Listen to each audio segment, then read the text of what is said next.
Okay, so we're starting the third session of our grant training class, and we are going to be talking about some important topics today, including staying organized. And then we're going to look in detail at the letter of inquiry and the online web application that you might see a typical web application. We're going to sign in and look at one of those. And then I'm going to also talk to you about what a grant application looks like after it's all filled out. We're going to look at real examples today of things, so you're getting a visual of these things more than just me talking about it. And so, but feel free to interrupt me at any time if you have any questions or comments, or if it's not clear, or if I'm going too fast. I want to be clear. I want this stuff to be helpful to everybody. And so we talked briefly last week about the need to be organized. And so you're basically going to need some organizational skill. Obviously, you're going to have to be a little bit administrative, to stay on top of all this. And we talked about having a filing system. So the filing system is made up of three main parts, which is the some computer files, on your computer. Got to keep that organized. Then there is paper files. You're going to have file folders that you keep organized, typically one per project or one per client or something like that. And then there's the database. We talked at length last week about the Microsoft Access database that I wrote to help you keep track of everything. And we're going to look at that today and see what that looks like. And I give that away for free. And you would take that database, I would give it to you empty. It would be functional, but wouldn't have any data in it. And you would add data to it as you were finding funders and doing research. That's a place for you to keep all your research organized. And then you can begin to keep track of grant applications in the database as you're making applications, status, progress.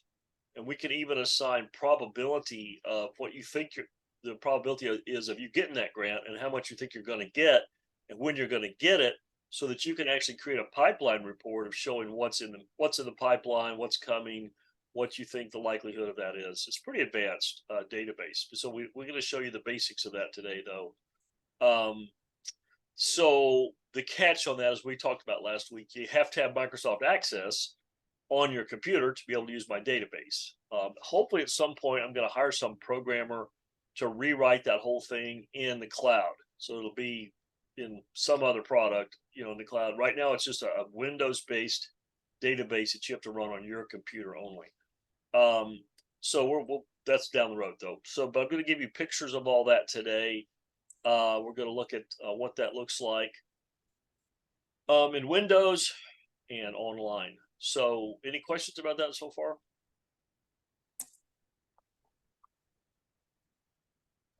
No questions on my side.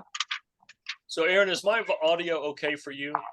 Yes, sir. I can hear you perfectly. Okay, so Rochelle, that's on your end, I think. I think you're having issues on your end because other people can hear me, on these Zoom calls.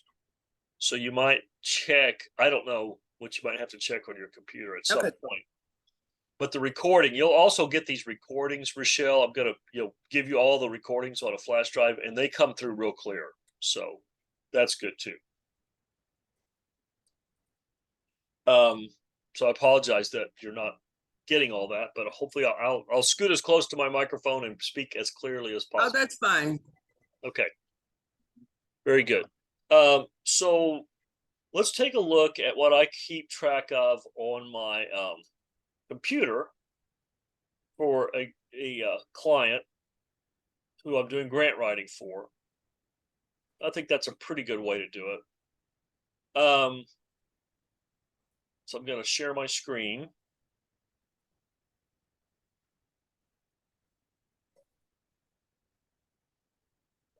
So you should see my screen. I've got Windows Explorer opened, and these are my file structures that I've created. I'm just going to talk through these briefly.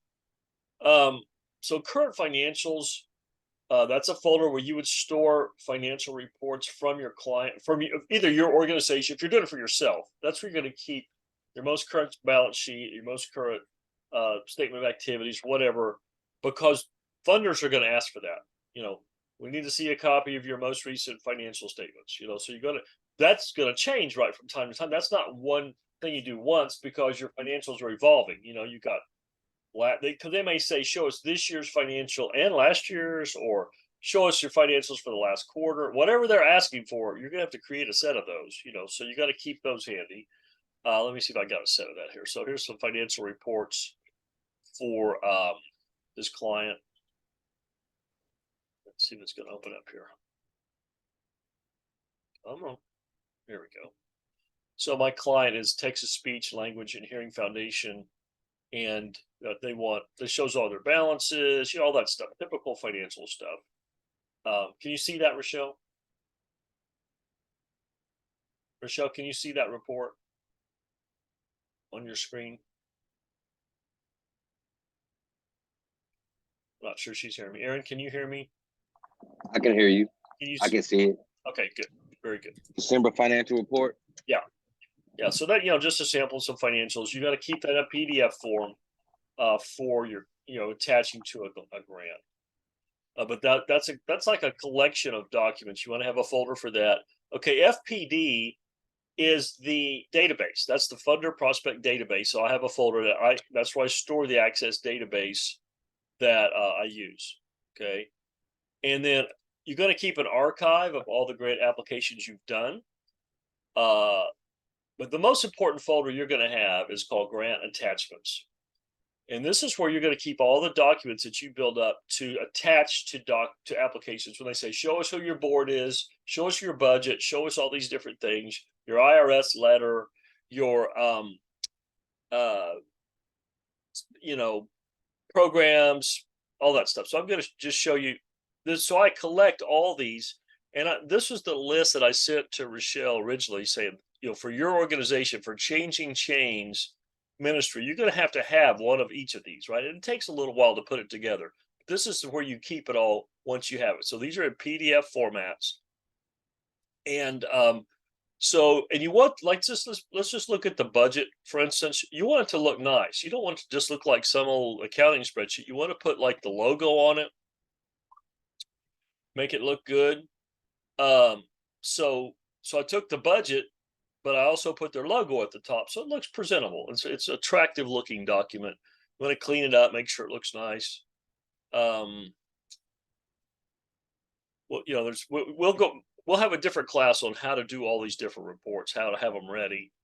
Some of them are reports you create, and some of them are copies of reports or of documents, like the letter the IRS sends you. You know, here's the IRS determination letter that says you're a 501c3. A little smaller. So theirs was done in 1998. So that it's kind of rough looking, you know. And I told them, I said, that's not a very attractive looking document. It's legal, but it's old looking. And so they've ordered a new one. You can just write to the IRS and ask for a fresh copy of that when it looks old. So that's in process. We haven't received that yet, though. So these are just all your attachments that you're going to be using as you make grant applications. Okay, the grants research, I have a folder to put all my research in. Logos, any logos that we're using to create documents. Sometimes the funder will ask you for a copy of your logo. I don't know why, but I guess they're going to use it in their advertising or something. Okay, and then let's see. You're going to want a digital signature. When you create a letter digitally, you're going to want a copy of your signature. So you have to scan in a copy of your signature. So that's the executive director. We scanned her signature so I can put that into documents electronically. That's important to have that. And then the letter of inquiry, we're going to come back to that. We're going to talk about the LOI. The letter of inquiry is very important, and just some other various documents that we've accumulated along the way. But that's just sort of a typical file structure for a grant writing project. Any questions about that? No, sir. Rochelle, you got any questions? You're muted. No, that's pretty straightforward. Okay. Keep all of your documents in order. They're easily accessible. And then you have an outline of exactly what you're doing. Right. And so obviously a person needs to be fairly familiar with Windows, to use this approach, but that's hopefully a fairly common skill amongst professional people in 2023. Okay, so now I'm going to show you the database itself. Get to that.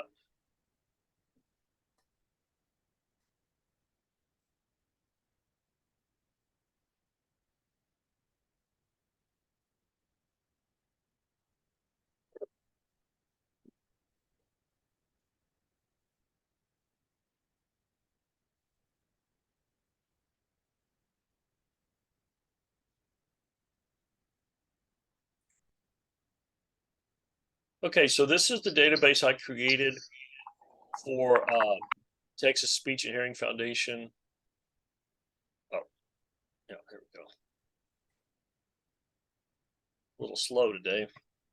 Okay, so this is called FPD, the Funder Prospecting Database. So everything you learn about every funder, there's a place to put it in here. So I'm going to go through this fairly slowly so you can kind of get a grasp of it. Most of it is in the Prospect Master. The biggest part of the database is the Prospect Master. And so every detail about every funder is there. You can also attach to that prospect a little sub list of their leaders. If you can find out who their board members are, it's good to track that. And so the funder leaders are board members of prospective funders.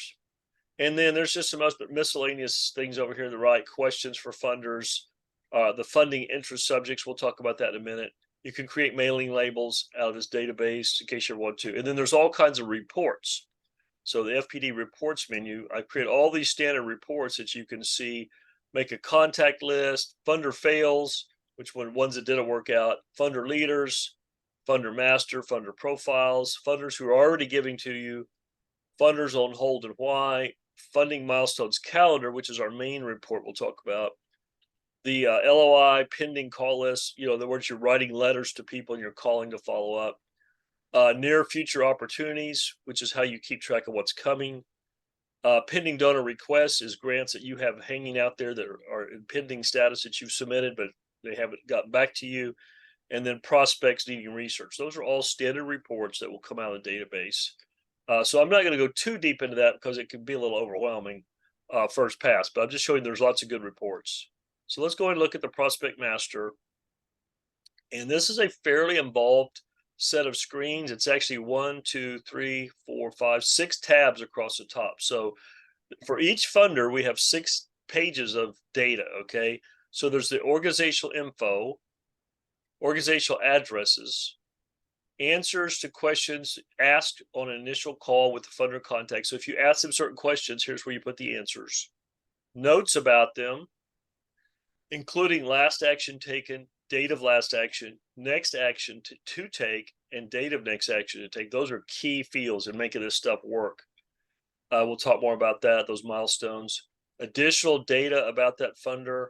And then you start listing it's called the LOIs and grants page. You can list each grant or each letter you have out there, how much it's for, when you submitted it, so that you can create reports, because there can be more than one application for a funder over time. You might write one this year, and then next year and the year after. You might have, you want to be able to see all that you've done, right? So that's where the history comes in. All right, so on this one, so I've got 20 funders out here in this database right now for Texas Speech and Hearing Foundation. We've identified 20 funders in Texas who give to speech disability, hearing disability, education around those things, and so forth. So here we have the name of the funder. It's A.M. Pate Jr. Charitable Trust. We have their, if they have a business phone, we put it in there. Sometimes they don't have a phone number. We put in their EIN number, which is their federal identification number. We talk about what type of an organization they are. They can be a federal government agency, state government, county government, city government, family foundation, private foundation, public foundation, community fund, corporate giving program, United Way, high net worth individual, a religious institution, or a giving circle. Those are all possible types of funders, right? So that's an amazing world out there of people who are giving away money, right? That's a lot of options. You know, you have to kind of grow into that. Most of the ones we deal with are right here, the private foundations. Those are wealthy Texas families who have set up, who have millions of dollars, and they've set up private foundations to give away some of that money every year to various causes that they might be for dealing with prison ministry, they might be for homelessness, they might be for education, you know, whatever their causes are. That's they've set up a foundation to give those to you. So there's thousands of private foundations just in Texas alone. It's amazing. Okay, and then here we can keep track of what category they're in. And the categories I have are already given, already pursuing, prospective new, research but not a fit, other, and then inactive. So those are things I've developed over time in working with these funders. And you can produce, if you keep track of that, you can produce reports that are pretty useful. Then we have the contact information for their primary contact, if there is one. And then we have the research status, research stage status field, where we can keep track of everything. What's the status of this funder?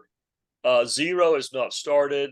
Then we go through research prospective funder, enter initial findings in the database, call the funder contact, enter additional findings in the database, present research and analysis, submitting the LOI now, writing the grant now.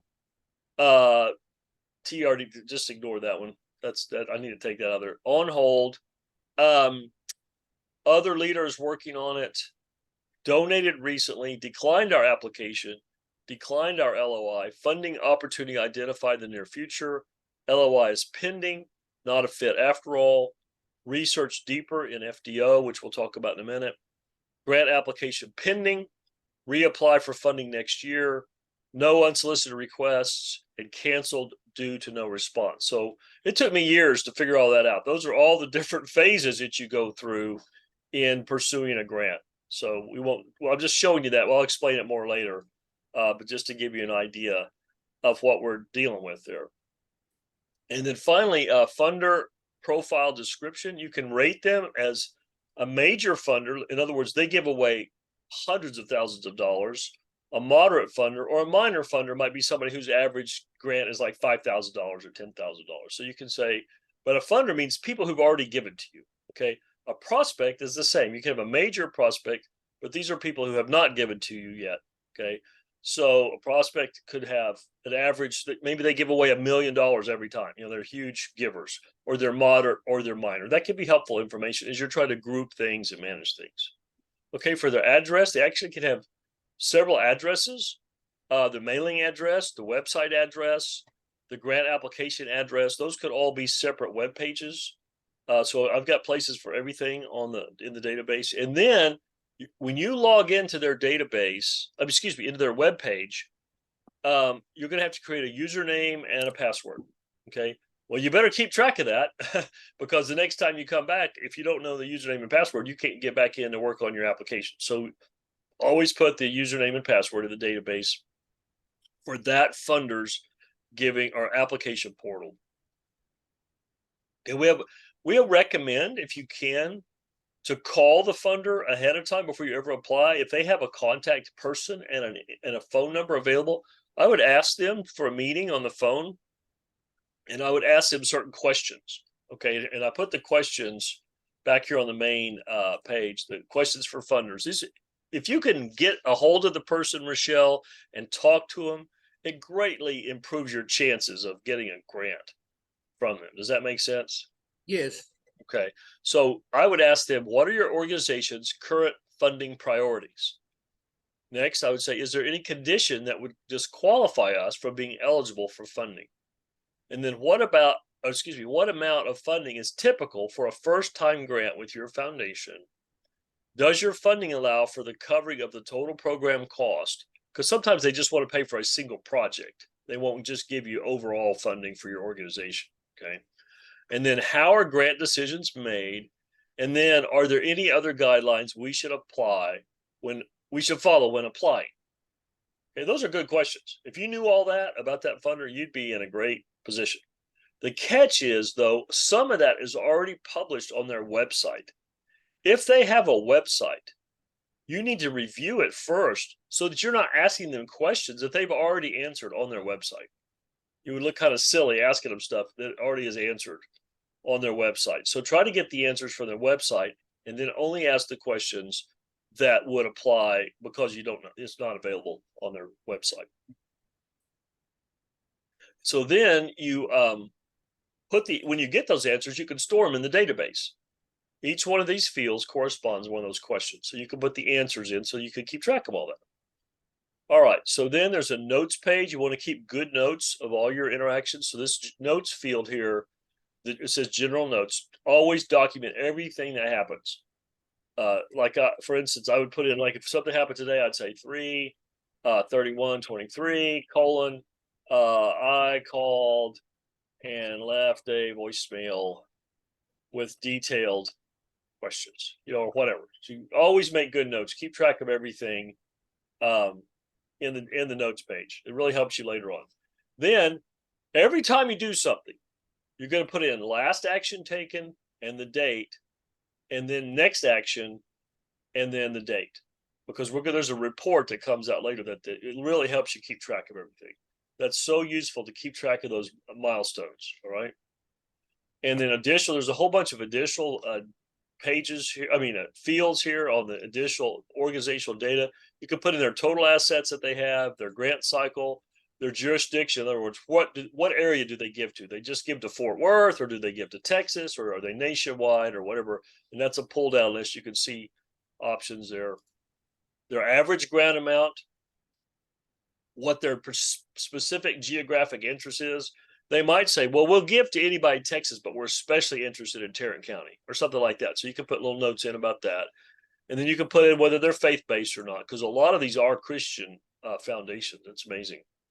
And then any instructions for applying, like this says through the Bank of America website, that's how you would apply. A lot of times they'll give instructions like write us a letter or fill out this form or whatever. You want to document that. You can attach documents to this record.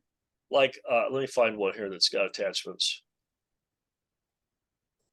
Okay, so when I made the application, I got an email with my application. Okay, so I saved that email as a PDF and I attached it to that funder's record. So this is actually a copy of the application I sent them. This is what I got back when I submitted my application.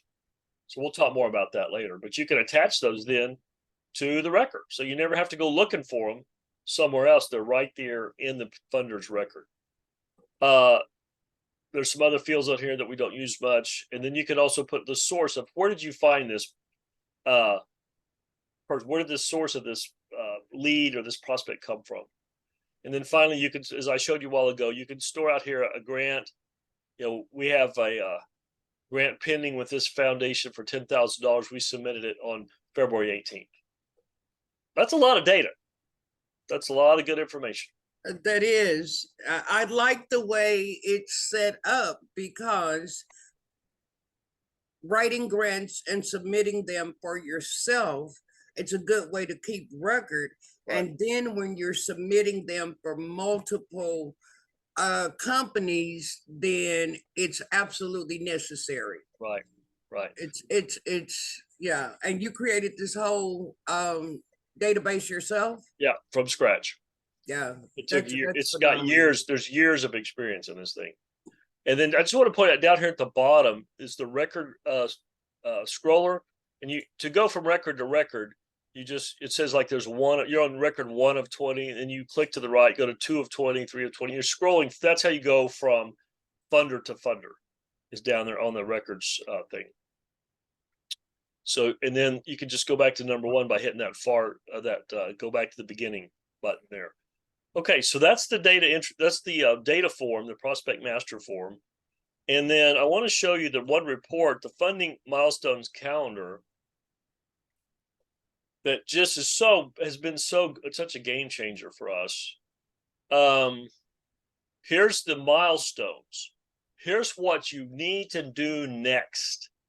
Okay, and anytime that I've got it programmed so that if you've set an action to take in the future and it's past due, it turns red. So you can see, hey, we should have already done these already, right? We're behind. We have our next action, like let's just take the third one down here. For the Marcia and Otto Kohler Foundation, they're a major prospect. We submitted a grant application for $20,000 on January 25th. And we were going to follow up in 30 days. Well, it's past 30 days. So we need to call them, check in with them, so forth. So this will constantly remind you, if you'll keep your database straight, if you'll keep your actions documented in the fields we were just talking about, this report will keep you straight. You'll never miss a deadline. You'll always stay on top of stuff. It's always, you just keep moving through the process. So does that make sense just at the initial level? Yes, this is real good information. I like this. Yeah, that's powerful. Okay, let's close out. Yeah, that's a word for it. It's powerful. Yeah. And it's just a calendar. Right. And it just keeps you update on everything, and it gives you all the information. And the way you explained it, it's not that much information that, it doesn't take that long to really type the information. It all goes back to this screen where we said on the notes page, these 4 fields right over here: last action taken, date of last action taken, next action taken, and date of next action taken. If you'll just keep those up to date all the time, it's as simple as that. Just put in a short phrase. It doesn't have to be some big paragraph. But you could just keep everything rolling. I mean, sometimes I'll have 40 or 50 different projects, different grant things going, and I can keep them all straight with this database. It's amazing. Okay, and the other report I want to show you is the pending donor requests. This is all the grants we have out, and they're in date submitted order. So the first one we did back in December was the Thelma Braun and Bachlet Family Foundation. We wrote a grant for $25,000, still pending. Haven't heard from them. And we'll talk about how long do you wait, before you write somebody off as being non-responsive. Because sometimes you'll write these people applications per their instructions, do everything perfectly, and they never respond. That not very often, but that does happen occasionally. That's very frustrating, to put a bunch of time into one of these deals and they won't even dignify it with a response. Although sometimes they'll go out of business or close down and you don't know it, right? Their information is still on the internet. Your research shows that they're still active, but it turns out I've had a couple of them that went out of business. The family died or whatever. They dissolved their foundation between the time that I did the research and the time that I was waiting to get a response from them. So then it totals up all your pending grants right there. So these are all the applications we've already processed. They're out there pending, and we've got $180,000 worth of requests out there. That's good information, right? Okay. It is. Yeah. So, and I'm not going to go through all these reports, but you can see this thing is real well organized and very detailed. But then again, there's a learning curve of having to learn how to do that, get that going. And so I would offer free coaching to you to set that up on your computer and how to use it, right? Otherwise it's not real helpful. So, and hopefully this video will help. I'm going to make some videos about it that we can always refer back to as well. Okay, so that's the database. See what else we got here.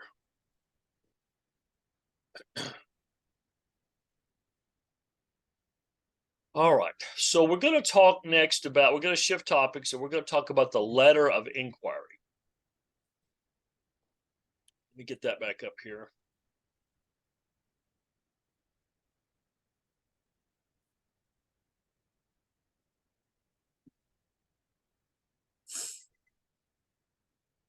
And Steve, what did you say about setting it up on the Access database on the computer? Well, you have to have Microsoft Office, and you have to have the version of Microsoft Office that has Microsoft Access in it. Right. And some people have it and some don't. We'll just have to check. But if you want to use that database, I will work with you to make sure. I mean, I will come over to your office and help you set it up if we have to. I mean, I want you to be successful. Okay, okay, that's what I was asking. Yeah. Yeah, I'm very familiar with, no, with Access. I am familiar with Access. I said very. I actually, um, years back, I used to work with Access when it was one of the popular databases. Right. And so, yeah, Yeah, as I explained last week, I wanted to develop this in something more modern on the cloud, in the internet, and I couldn't find anything that it was nearly as good as Access as far as its reporting and its maturity and all that. Everything out there is very primitive. All these other products like Airtable and all these other products, they're very primitive compared to Access. So I was kind of frustrated. So I'm just gonna have to pay somebody to write it. I'm gonna have to hire some programmer to create that same functionality in the cloud. And I can't even get my brain around that right now. So we are not doing that anytime soon. But so right now it is what it is. We're just, if you want to use the database, we're gonna have to make it work on your workstation. I always thought Access was one of the best databases that it is. I know with the new technology coming every day, or every year, but we get familiar with what's out now. But Access has always been, it's been more user friendly. Yeah. And it's very mature and powerful too. I mean, Yeah. you could be a heavy duty programmer and still not hit the end of that product. It's very deep and robust, but it's complicated too, but it's powerful. So that's why I mean, that's what I used years ago and I just kind of stuck with it. Okay. So on your screen, we're going to talk about the letter of inquiry. And as you may recall, when you're researching a funder, they're either going to say, generally, go to our website and fill out the application, or they're going to say, send us a letter. The smaller, more old fashioned ones may not even have a website, right? They do it the old fashioned way, which is send them a letter. So the letter of inquiry is you sending them a letter because they said to, or because you've heard that they are a foundation that gives money, but you don't know how to get started with them. All you have is like an address, a foundation name and address. So if you're trying to start that conversation, or if they have said, start by sending us a letter, this is the letter you're going to use. So we are looking at the Word document template that I developed, that you want to kind of really get your template of your wording really hashed out, make it really nice, very compelling, because this is a marketing letter, it's a sales letter, it's a fundraising letter. This letter could get you some money, okay? And sometimes they will say, send us a letter and tell us how much money you're looking for. So that's a little bit different kind of letter, because so hang on a second. Let me see if I can get one of those up here. Because in one form you want to just introduce yourself, but sometimes they want you to put on there how much money you're seeking. Okay, let me find that here. Hang on.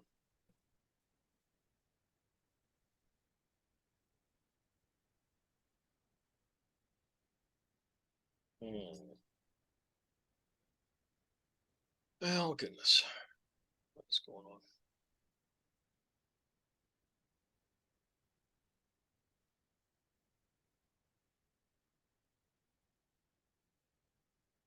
Well, I'll come back to that. I'm wasting time here. Okay. Let me share this again.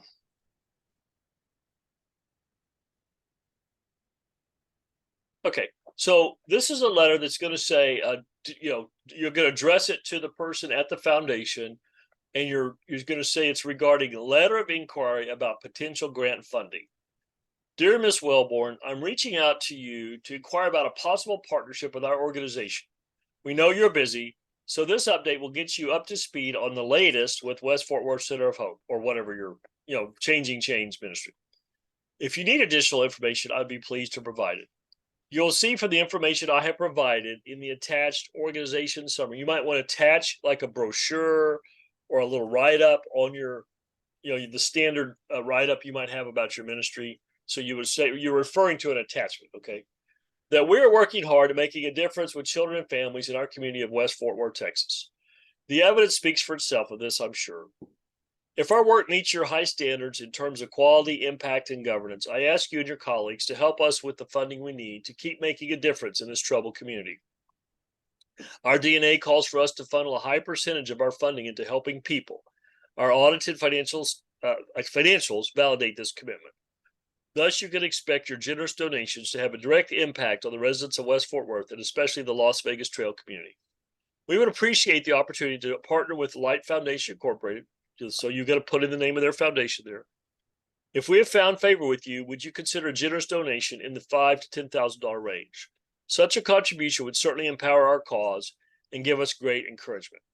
Or if there's an application process, please let me know what it is.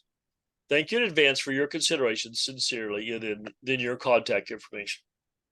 So you need to come up with a letter like that expresses your thoughts, your heart, your ministry, but it's really trying to put your best foot forward and sound very professional, very compelling. Just got one page really to really make your case for why people should give to you. Does that make sense? Yes.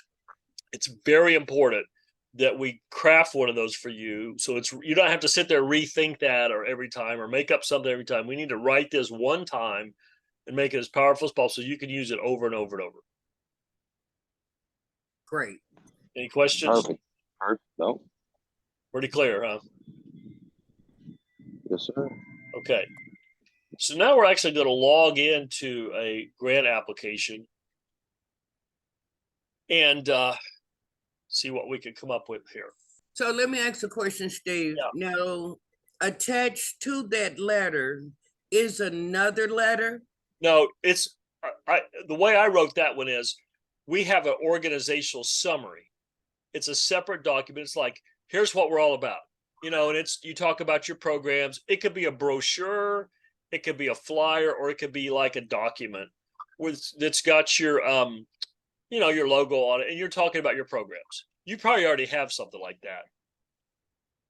Okay. You probably already written something was attached to it, or you would want you could just send them just the letter, but if you want to attach some supportive information, it makes you look even stronger.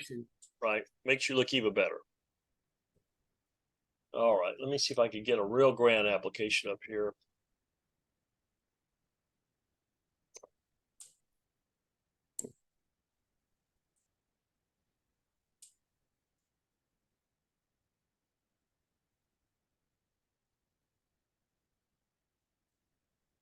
Bear with me a second.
My system is a little slow this morning. Hang on.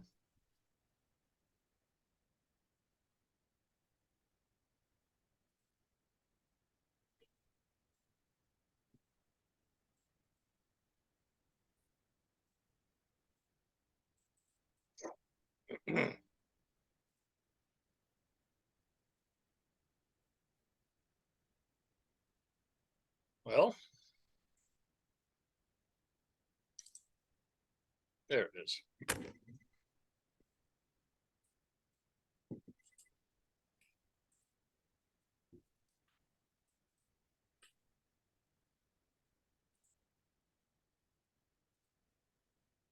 Oh, goodness.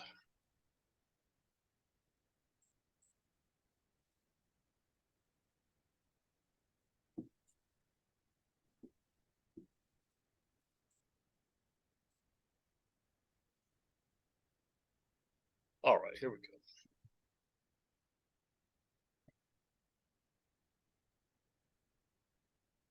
I'm going to try to make this work.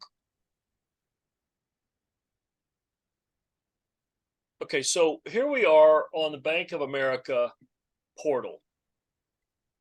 Bank of America hosts a bunch of foundations and lets you get access to them all through one portal, which is really nice.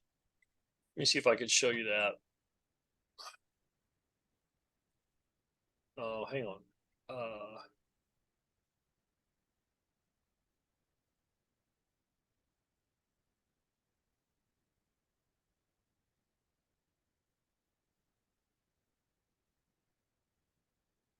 Okay, so you go.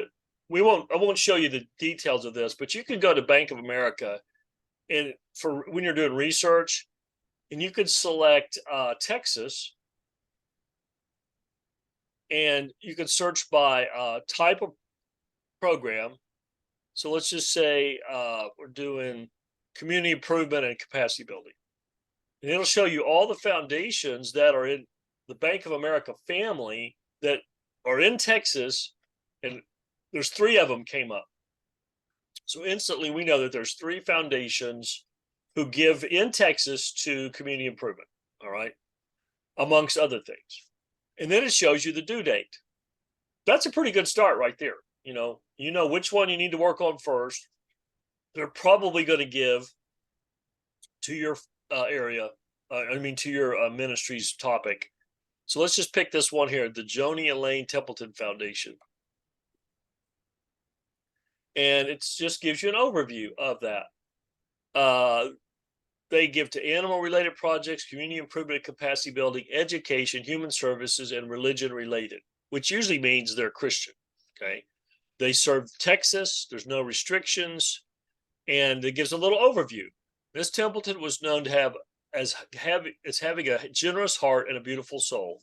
She was passionate about helping others. She created the Joni Elaine Templeton Foundation to be operated exclusively for religious, charitable, scientific, literary, or education purposes, or for the prevention of cruelty to children or animals. Guidelines. The deadline is May 1st. Preferences is given to organizations operating in or serving the community of Austin, Texas. Grants are awarded to qualified 501c3 charitable organizations. The average grant award for the grant cycle has been $5,000. Well, that's pretty good to know, but you also know they're only probably going to focus on Austin, right? So right there, you're thinking, that's probably not a fit, right? So I wouldn't waste, just based on my experience, I wouldn't waste my time on it. I wouldn't, because you're looking at Tarrant County, you're looking at Fort Worth, right? So I would set that one aside. So let's go back and look at a different one.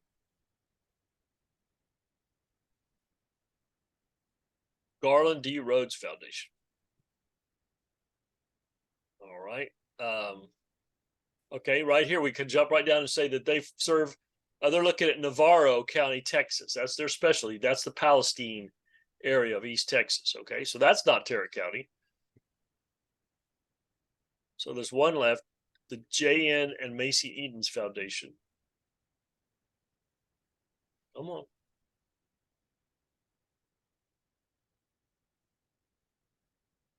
Again, they're looking only at Navarro County. So right there, we know that that's initial search, that research we did, we didn't really have a hit. Okay, but I'm still going to open up. I'm going to show you what I clicked apply now. And so then we're now starting the process. Okay. And they've got a eligibility quiz that you have to answer to see if you're even eligible to apply. Make sense? Okay. So are you a 501c3? Yes or no? Is your organization a 501c3, which is further classified as a 509A3 or a 509A4? Well, most of your answer to that's going to be no, because if you said yes, you would not be able to apply. So you're going to say no, because that's true. That's a kind of a trick question, though. You have to read some of these kind of carefully, right? If your organization recently received a grant, we cannot consider new requests until grant reports are submitted. So that doesn't apply to you, right? Because you've never gotten anything from them. So you're going to say not applicable, right? Is your organization based in and serving constituents in Texas? Yes. Will the program for which you are seeking funds fall within one of the following focus areas: community improvement and capacity building, environment, or human services? So if you can't say yes, if you don't want to stretch the truth, right? If your stuff is not a fit for those, if you're not in one of those categories, you're going to say no, and then you won't be eligible. So those are the categories they're screening for. All right. And then it says, due to the limited amount of grant dollars available to distribute each year, the JN and Macy Edens Foundation will only accept online grant applications from organizations with annual operating budgets of less than $20 million. Is your organization's annual general operating budget greater than 20 million? And you would say no, which means you're still qualified. You're still eligible because you got to be less than 20 million. Again, I've messed that up sometimes. I don't follow the logic and I answer it backwards, right? But you got to read these questions carefully. And then, does your proposal support any of the following? And you pull down the list, and it's direct payments or grants to individuals, lobbying, or none of the above. And you would always want to click none of the above because you're not doing any of those things anyway. And then it says, I have read the Texas procedures and understand the philanthropic goals, application procedures, foundation deadlines, and decision dates pertaining to foundations managed by the Texas office of Bank of America. That's what they mean. And you would say yes to that. So that's their screening eligibility questions. You have to answer all those correctly and then hit submit. And then it's going to come up and tell you you're eligible. Okay. So let's try this one. I'm going to answer them. So we can go, so I can demonstrate the next page.